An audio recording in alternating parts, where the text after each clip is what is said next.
get a great big thank you to Oscar Liljaby, Matthias Frey and Jonathan Salama for their continued amazing support for the series.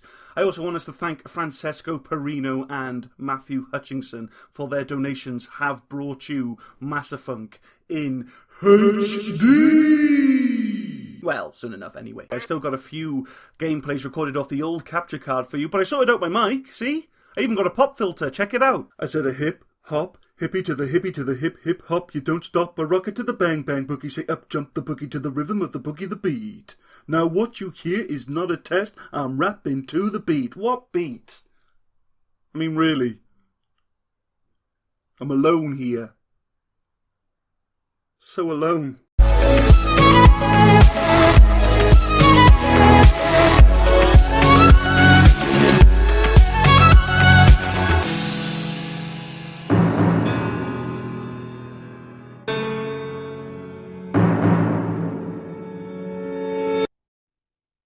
Hey people, you right or what? I know I am, because I've got a Vanguard gameplay for you today. This is the Manguard, or the Novaguard, as you'll probably come to know him as. He's your vanilla Vanguard kit, and honestly one of the most fun there is, but also, unfortunately, one of the most ping reliant. Let's check out the build to see why. Okay, up top you've got Biotic Charge. This is the rite of passage for your Vanguards, okay? This move slingshots your character head first into whatever enemy you have targeted to damage them and knock them back with quite an impressive amount of force. You're completely invulnerable while you perform this attack, and it will also restore your barriers when you complete it. But what the game doesn't tell you is that it also gives your character a 50% damage reduction for 4 seconds as well. So this is how you want to go ahead and build Biotic Charge. For the first evolution, get yourself Radius, okay? This will allow you to hit up to 3 enemies with a single use of Biotic Charge. Very useful as you are throwing yourself at the enemy. It's very good that you should knock back as many as you can as well, so you don't get yourself surrounded at the end of your attack. Then for the next evolution, I'm going to recommend you go with the Power Synergy, okay? You're going to learn quickly why this is the Novaguard. When you complete a Biotic Charge, you will actually have a 40% power damage increase for 10 seconds. And then finally, for the last evolution, I think this goes without saying, you want the barriers, okay? This will increase your barriers by an additional 50%, meaning you'll get all of your shields back every time you do Biotic Charge, making this move the be-all and end-all for nearly the entire class. I mean, the other option you got at rank 6, bonus power, a 50% chance of not triggering a cooldown. You can have a lot of fun with this, but honestly, you don't want to leave this kind of stuff up to chance, okay? Get those guaranteed shields. Get those shields so you can throw them away with Nova here, okay? Nova is an explosive attack that surrounds your character at the cost of your barriers. This is how you want to build it. For the first evolution, get the force and damage, okay? You don't need that radius because you've just Biotic Charged that enemy. You're going to be right in your enemy's face, or at least you bloody well should have, okay? Because Biotic Charge is going to give you your barriers for the attack, plus it's going to give you that 40% power damage bonus that goes straight into Nova's damage, okay? It's a no-brainer. You don't need any more than 5 meters on this attack. And then for this video, for the 5th evolution, I'm going to recommend you go with the Power Recharge bonus. I'll get more into this in the gameplay. And then for the final evolution, I always recommend you go with the Pierce, okay? This is going to give you a 100% multiplicative bonus against all the defenses. So Nova's doing some really tidy damage for you out there. If you're concerned with being in close quarters with no barriers, don't be, okay? It is really good area of effect damage. That doesn't trigger a cooldown, so you can just Biotic Charge straight again after, and your barriers are back for you to hit with again. That's the pattern with this character. It's charge Nova, charge Nova, charge Nova. Get used to it. That may sound dull on paper, but trust me, it's incredibly fast-paced fun. Just get it strong with power damage in Alliance training, okay? Get the damaging capacity and power damage. That rank 5 evolution in particular is going to be very important for you because it's going to give Biotic Charge over 1,000 newtons force, which is all you're going to need to stagger phantoms on any difficulty, because the last thing you want is to sort of charge on to the end of a sword. Then I recommend the weapon damage at the end of Alliance training, although alternatively you can skip this evolution and get yourself 3 ranks of Shockwave, which will give your power damage some range instead. And finally, for your fitness tree, just get all the health and shield bonuses in. Mainly for the health, go ahead and get durability, shield recharge, and fitness expert. Now for your weapon, you're going to want something light and low maintenance, something that's not going to interfere with charge and Nova. You also want it to be able to work well in close quarters, but also offer some range when you can't charge and Nova.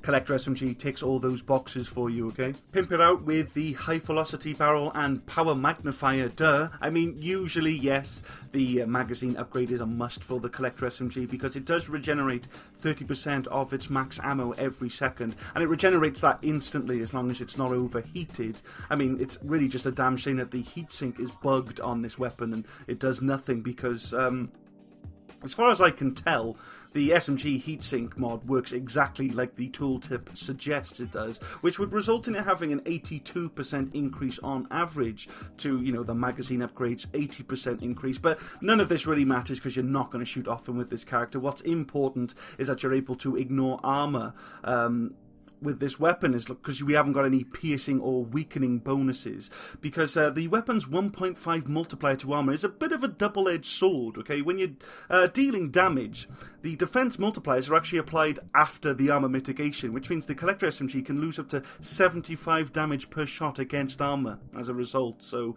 yeah, definitely get that high velocity barrel on this weapon, because that'll let you rock some elemental rounds for your ammo bonus. I do recommend the incendiary rounds. They'll set up some fire explosions for you. Then of course for your weapon bonus, get an SMG rail amp. For your armor bonus, I'm going to head and recommend the power amplifier, and amp it up some more with your gear bonus. Get the adaptive war amp on.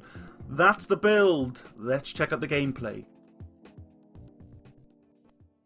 Okay, it's time to put my money where my mouth is. We're going to get some phantom action now with Gold Cerberus on Firebase Goddess. And I'm joined by the boys here, Myth, Manny and Ghidorah. Ghidorah's the colossal Geth Juggernaut. Of course he is. Manny, you're the... you're the Geth Infiltrator with a javelin. Very, very powerful loadout. And Myth's playing one of his characters. Yeah, I know, we're all playing characters, but Myth likes to take certain kits and do something wacky with them. His human sentinel, I think he's the female, Lazy Jane, doesn't bother running because she's lazy. But no, this is Nova in action, okay? This is this explosive attack you're seeing coming off my character, that's Nova. And this attack can hit up to 3 enemies per use, and that explosive damage can actually clip through walls and stuff, okay? You can actually hit enemies through solid objects. Should the solid object not be that big, okay? Remember, you've got 5 meters on Nova, so as long as the wall's not too thick, you can actually hit the enemy on the other side.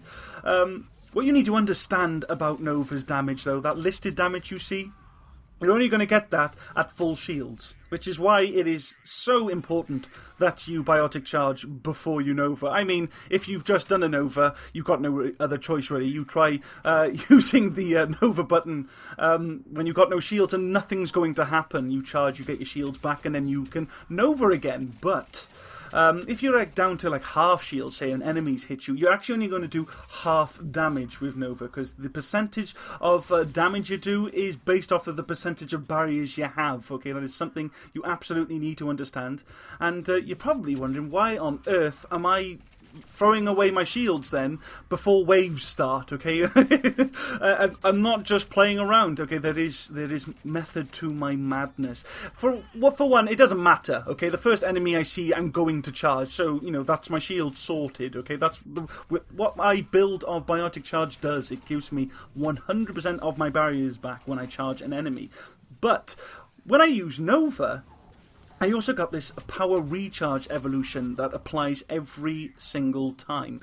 Now, that 15-second timer on the bonus, that resets each time you do Nova, but the 15% recharge speed bonus just stacks infinitely.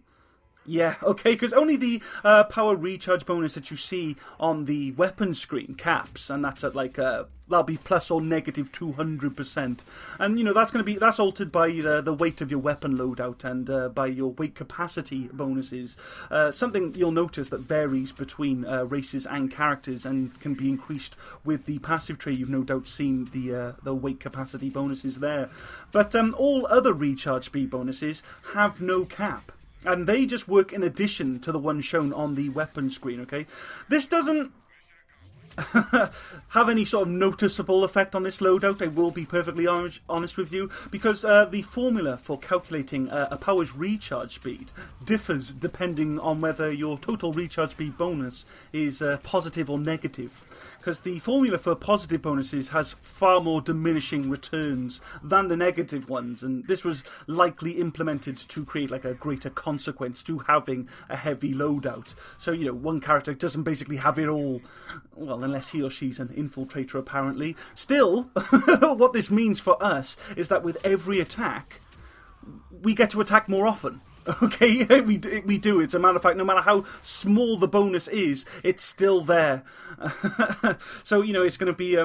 It basically increases our damage per second with every bit of Nova damage, effectively making us stronger and stronger as we fight. And it's incredibly easy to, you know, stay up, even though I did just go down. That's because those phantoms have some ridiculous, you know, damage at range. They just shouldn't have it. They're rush down enemies that can snipe the fuck out of you, but if you ever clock her first, you can wreck her shit, okay? Because not only does...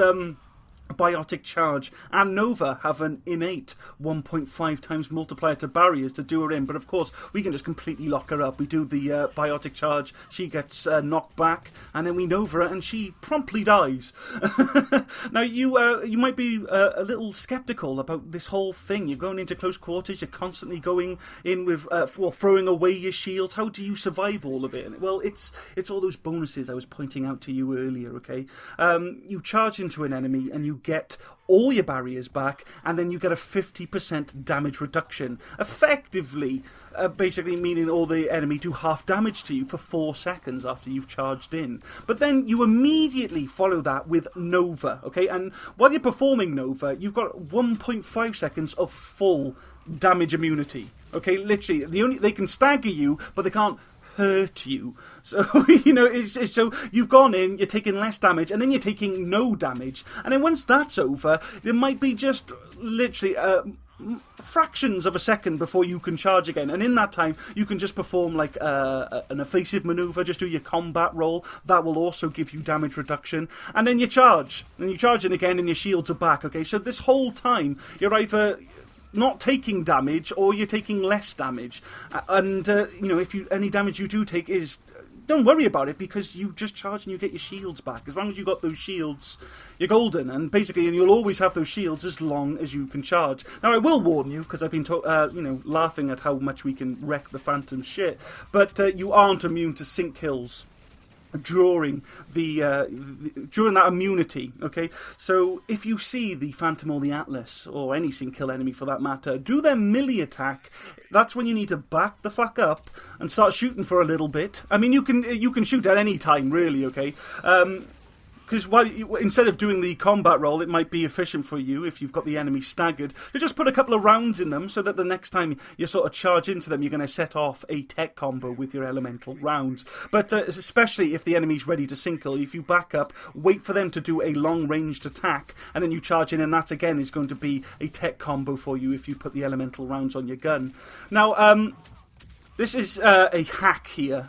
Hacks are pretty boring for characters that specialise in close quarter combat, but with all that amazing survivability that I just told you about, you're absolutely amazing for the team in just making sure none of them get hit, okay? The Vanguards are kind of like tanks in a way. As long as you're on the offensive, you're strong in every single respect. And this is what you can do. You can afford to just get up in the enemy's face and take all the aggro off the rest of the team, so that they don't have to, and basically all the sort of hacks and devices, they're easy peasy. Obviously, dip back in just so things move along when there's no enemies to defend against. But if you really want to be helpful in a hack, just make sure your team don't die in it. Okay, that'll get the hack done nice and quick for you. But going back to, you know, the weapon. Okay, I'm using the Collector SMG here.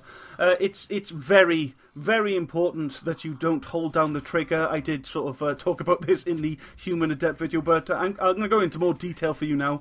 One of the key reasons you really don't want to hold down the trigger with the Collector SMG is because it is capable of firing like 13 rounds per second. So it can blow through its clip, well, you know, this clip without the magazine upgrade, in 3 seconds, okay? And then you've got like a 3-second reload animation so that the weapon, you know, cools down because it overheats. And that's basically, essentially going to halve your DPS. You don't want that to happen, so you don't want to hold down the trigger. Plus, at unknown and irregular intervals, the Collector SMG also uses 2 rounds per shot.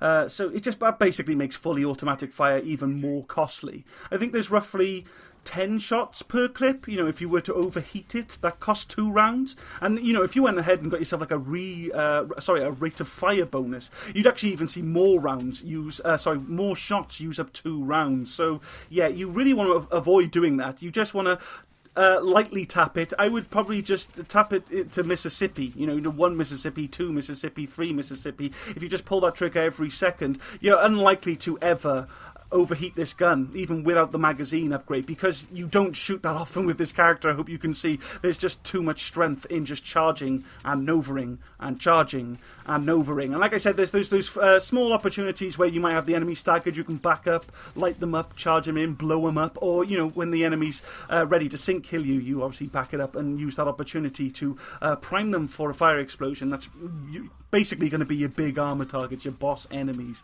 But yeah, as long as you just tap it every second while you're up against these enemies, and obviously always keep your focus on charging and novering, you'll be fine. There'll be very little else that's gonna cause you any problems. Okay, because with the way that the Collector SMG constantly regenerates its clip, it means you never need to worry about ammo, and it means you can always be on the attack with this character.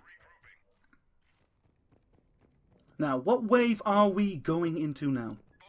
Is this wave? No, wave 8. Probably a good time to start talking about your loadout choices. So if this is your first character, you might want to go ahead and slap the Predator on him. It's a nice lightweight weapon, most importantly, but I think it's got some of the better DPS of the starter weapons, although the Katana is a good choice too. The shotguns are designed to work better in close quarters, which of course you always are as a Vanguard. But when you've got uncommon weapons under your belt, the Phalanx is an alright choice. It's kind of a burst fire pistol, if I remember correctly, so it works a bit like an SMG, but it's a pistol. But, you know, what's great about those particular weapon categories is that you can put the power magnifiers on them.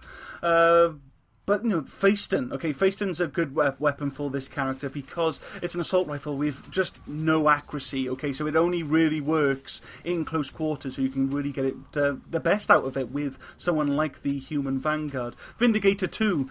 Vindicator's actually got decent accuracy, but it kicks like crazy, so the bullets go all over the place. So, you know, get the best out of it with the human Vanguard. But, you can go ahead and use your uncommon shotguns too. Okay, the Eviscerator and the Scimitar will be a DPS upgrade to the Katana in every way. But really, the best uncommon you could probably go for is like the Tempest. Okay, it's a really decent gun, and you won't have to worry too much about the kick, just because you're so close to the enemy. How are you going to miss them? Okay, Tempest is really good. Also, the Raptor or the Incisor, they're light sniper rifles, but sniper rifles have a higher chance of applying ammo effects, so they're really good for setting up tech combos for you. However, when you got some rares, you might want to try the Hornet. I haven't recommended this SMG before because it kicks like crazy. It really does. But again, it's so close to the enemy, it doesn't matter. This is a good opportunity to use the Hornet. Get this. It's all right. It's all right. The Hornet. Okay. The Collector rifle's not too bad either. It's pretty light. as is the Geth Pulse Rifle. Probably a better option because of its incredible magazine and rate of fire. Basically means you're not going to have to worry about ammo, and it's going to apply, it's going to set up tech combos for you really efficiently. As with something like the Falcon. Okay, the Falcon's a projectile weapon, explosive, so you can basically get some more crowd control going on for you, and obviously just set up a bunch of power combos. Because, Biotic Charge and Nova both detonate all combos. Revenant is probably the heaviest you'd want to go for a weapon on this character, but it's a good opportunity to... Oh, look at that bullshit. Do you see that? See how that missile changed its mind just as it flew out of the arm cannon? Atlases. But no, sorry, the Revenant is a gun with just ammo for days and no accuracy. Okay, so it really does work well for the human Vanguard. As with the Disciple, okay, this is a shotgun I really don't like because its accuracy is just so terrible that it ruins its damage, but again, that's only if you're using it at range. Of course, there are much better gold shotguns. You can go ahead and use the Piranha. The Riga is a Vanguard's best friend. That thing just obliterates anything in close range. But if you want more range, I would probably recommend something like the Carnifex or the Executioner Pistol. In fact, the Acolyte is another one of the Vanguard's best friends. You shoot an enemy with the Acolyte, they've got you take down their shields, you set them up for a power combo, you charge and you blow them up, and they're promptly gone. So yeah, that's good. But the Arc Pistol's another great choice, okay, because you can actually use its rapid fire mode for while you're on the move, and you can then use its charge shot mode for when you need to keep your distance from an enemy. Now you're probably wondering, what on earth am I doing with these objects? I'm cancelling Nova. Okay, you can actually do dodge rolls or melees to make sure that you don't actually attack with Nova, so you don't use up your shields, meaning you can just keep doing it, and then that's going to keep you in the damage immunity frames. In fact, I just went into the enemy's line of sight there just to show you the indicators that I was getting shot and taking no damage. The Novaguards are really good for doing the carry the object mission for that reason.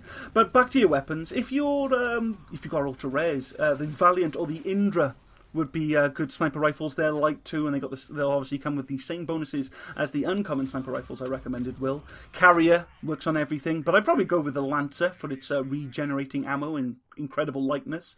All your ultra rare pistols are good. I'll give a special mention to the Scorpion and the Talon. For one's a projectile weapon and the other one strips shields, real good for you. So they're going to be great for setting up combos. The Wraith's amazing, okay? It's powerful, it's light, it's everything you need. But the Venom Shotgun is like just a super Falcon, if you like. But I'd probably stick the ultralight materials on that bad boy. And the Hurricane. Okay, the Hurricane's amazing and will be incredible for this character. With your ammo bonus, as you can see, I totally recommend using elemental rounds. These fire explosions are just basically making sure that this ladder here is the stairway to heaven. Nothing's going to survive up here. This is what I like to hold for goddess extraction. But you can actually do really well with cryo rounds, because Biotic Charge actually does 3 times its force to frozen enemies. So that's something you can really take advantage of. For your armor bonus, I do just recommend that you get the power damage in, guys, okay? Because you've got all the survivability you need with this combo. So get the power amp on, power efficiency if you've got a heavy weapon, so that you can just keep attacking more often. I mean, you can put a cyclonic modulator on this guy if you are struggling, because I will tell you this right now, that moves that sort of alter your health in any way, whether they give you shields or damage reduction, they just seem to have terrible delay off host, or if you've got a bad connection to those, if you're pinging, it's really bad. So yeah, you might want a cyclonic in that sense. Cyclonic modulations aren't going to make your Nova do any more damage, but it will sort of decrease how much your damage, your shields get lowered by the enemy. So that would effectively give you more damage, but you'd probably be better off with a stabilization module depending on which weapon you decided to use.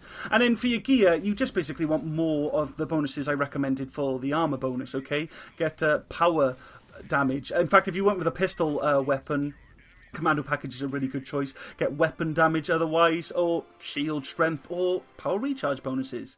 But that's the game, okay? But if you stick around now, we'll take a look at something else. Because I'm asked all the time how you unlock all that stuff I just talked about. And now that we've covered all the kits you start with, seems as good a time as any to discuss a strategy for the store, so that you can expand your manifest sufficiently. What you need to come to terms with right off the bat, though, is that the store is RNG, meaning a random number generator within the game script decides on most of what you see, or more than likely what you won't see. You don't get nothing without the blessing of RNGesus. Fortunately, the ME3 player base has been working hard to determine what your best chance is for the rarest items ever since the premium Spectre packs showed up as a weekly bonus all those years ago. Nowadays, though, you'll notice they're a standard store item alongside 2 other packs, which also cost you 99,000 credits a pop. Nonetheless, over 10,000 samples to date for each have been gathered by the community to get an idea of how they all work. And what the data shows is that the packs are divided into 5 or 10 slots of varying item pools based on their rarity. So if you didn't think this was a gamble before, now you know you're playing slots, okay?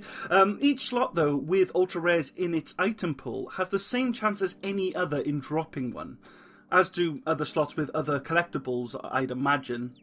But it's the fact that the odds are shown to stay consistent regardless of what else is rolled that indicates that they're all calculated independently. Plus, one item doesn't necessarily cheat you out of another either. If an ultra rare character rolls into a slot, it hasn't taken the place of an ultra rare weapon, for instance. The unlocks are probably predetermined, since the odds for a weapon drop don't change at all once you have all the characters. It's both fortunate and unfortunate that the odds of rolling either are not the same. You'll be thankful that ultra rare characters are much more likely to drop than the weapons are. Trust me. Understanding this, the best strategy in getting everything would be to first buy recruit packs until you cap out all your common weapons. The recruit packs, being the cheapest, obviously have the most common stuff in them. They got 2 slots reserved for just common items and a third with only a chance for an uncommon unlock. Plus, the first 2 slots of the pack also pay out with a consumable each, making it pretty clear, in my opinion, that recruit packs exist to help players get started. Their 5k price tag affords bronze players roughly 3 of them on average per game, letting newcomers build a stockpile of consumables rather efficiently in preparation for the silver difficulty. They'll also level up all your characters quickly and fairly evenly too. Bronze, after all, is designed to be played without equipment. You're throwing away a good opportunity if you decide to skip this step, and there's really little sense in paying any more for common upgrades when they're this readily available, and when there's just so much more your credits need to do.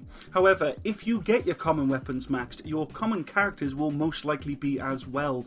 Don't worry too much about the common mods at this point, you'll actually unlock them a whole lot faster in veteran packs, since recruits just love to dole out the character cards. But those are definitely your next buy, okay? Veteran packs pay out with a nice mix of everything. The first 2 slots have 3 consumables each, the next 2 drop common items, 1 with a chance for uncommons, and the last slot is a definite uncommon if it doesn't drop a rare.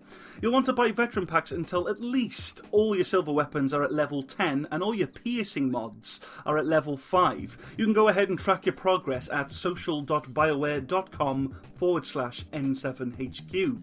But veteran packs are easily the best way to unlock uncommon guns, characters, mods and gear, which will eventually bring about more level 3 equipment for the Gold and Platinum game. You should be able to afford 3 packs about every 2 successful silver missions until then though. But once you've done that, you're at the end game. Well, at least for the Manifest game. You'll get your ultra rares when you get your ultra rares, which I know is a tautology, but it took me over 1,200 hours to max out my Manifest, for fuck's sake.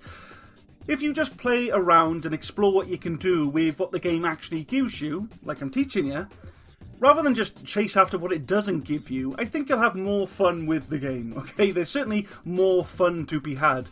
If achievement hunting is all that motivates you to play, you're gonna burn out much faster for sure.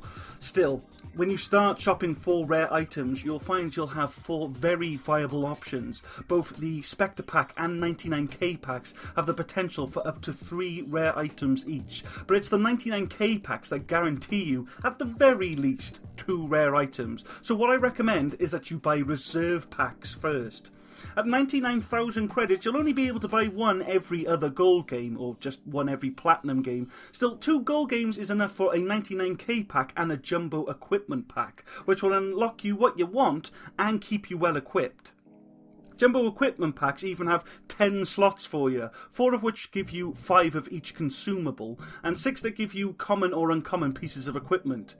Sure, there's a chance the last 6 slots will give you 2 more consumables as well, unless you're holding 255 of them already, I believe, but Jumbo equipment packs are great for level 3 equipment too. Supplement them in as needed. 3 Platinum games, on the other hand, can earn you 4 99k packs, however, and if you get the reserves in, you'll grow stronger, faster, better, harder. This is because reserve packs are a little bit more likely to drop character cards, so they're the best at unlocking rare characters for you. And getting your hands on a powerful character just one time is all it takes to do amazing damage in this game. There's so many bloody weapon upgrades, on the other hand, that it can take ages for them to pay out nearly as well. However, once you've unlocked all the characters, you'll definitely want to shift your focus over to upgrading your armory, because the best weapons are ultimately the best form of damage you can get. And that's when you start buying the arsenal packs, okay? These money pits have a slightly increased chance of weapon drops instead, so you can use them to cap out all the rare weapons. I also recommend falling back on these when you just need ultra rares. They're the only pack that doesn't waste your time with common character cards, which will always make themselves available otherwise. Now, you might rightly say that the premium Spectre packs are actually stated to have a higher chance of ultra rares, but that is wrong. So start listening, person I just made up. You might want to invest in some premiums though after you've maxed out your rare weapons, since any 99k pack is best for unlocking rare mods and gear for you, as well as the capacity upgrades for your consumables. This is because they all have 2 slots that roll rare items with a chance for black cards, and then another slot that drops silver cards with a chance for a possible 3rd rare. And as a bonus, you'll get 5 consumables and 1 guaranteed uncommon as well. But premiums will also be less likely to roll character or weapon upgrades instead if you haven't got them already. But then you're still not listening, are you, imaginary person? You should really have all level 10 gold guns before this point, since you'll unlock a lot of the mods and gear you need passively just by achieving that. But if you just have to have that grenade capacity or shotgun omni blade right now, premium Spectre packs are the way to go. You can get the normal Spectre packs after to finish up any silver or gold items you skipped. There's an opportunity for either 3 uncommons or 3 rares with each one, which is nice for reset cards at the very least, but because there's only 1 slot that spins black and gold, you've got a better chance of silver with Spectre packs. They got 2 slots that roll uncommons with a chance for rare items, plus 1 guaranteed silver and 5 consumables as well. This means that the Spectre packs will cost you more in the long term for ultra rare cards than any of the packs that are worth 99,000 credits, since a potential ultra rare drop from a Spectre pack will cost you the full 60,000 credits just for the privilege, while a potential drop from a 99k pack works out at just 49,500 credits due to them having 2 slots that can roll blacklisted weapons. However, when you're going after the blacklist, make sure you're comfy. Even with everything else unlocked or maxed, you have about a 7.5% chance of getting an ultra rare weapon from any big store purchase, which is to say that your chances do not improve with repeated purchases or across the multiple cards in a pack. I hope you like level 4 equipment, because that's what you're going to get a lot of. Probably cryo rounds. You might not agree with that. You might have had some great luck personally, or you've probably heard some fantastic tall tales. It's only natural as degenerate human beings engaged in gambling to anthropomorphisize the house, so there can be some sort of hidden trick or invisible hand at work. But there's some extensive data out there that you can see for yourself.